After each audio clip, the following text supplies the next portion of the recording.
கைரேகை சட்டம்னு சொல்லி பிரிட்டிஷ்காரன் ஒரு சட்டம் போடுறான். குறிப்பிட்ட இந்த 83 சாதிக்காரங்க கைரேகை சட்டம். இனிமே எவனோ வந்து இந்த ஊரை விட்டு வெளியே போகக்கூடாது.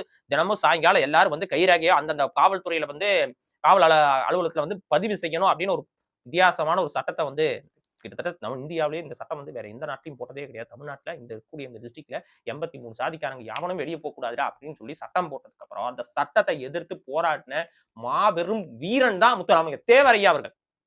அத்தனை அவர் என்ன அவரோட ஜாதிக்காரன் மறவனுக்காக மட்டும் அவர் போராடல. அங்க இருக்கக்கூடிய 83 சாதிக்காரங்களுக்கும் சேர்த்துதான் அவர் போராடினாரு.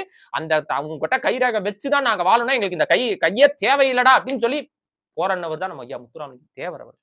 இன்னைக்கு நம்ம வந்து அவரைத்தான் ஒரு சாதியவாதியாவும் ஒரு வந்து ஒரு என்ன சொல்றது ஒரு சாதிக்குள்ள அடக்க முயற்சி செய்யறாங்க இந்த திராவிட கும்பல். தேவரை கொண்டாடுறோம்னா சும்மா எல்லாம் கொண்டாடலைங்க. மக்களுடைய தேவைக்காக அவர் நின்னாருங்கிற காரணத்துக்காக அவரை நம்ம கொண்டாடுறோம். இன்னைக்கு இருக்க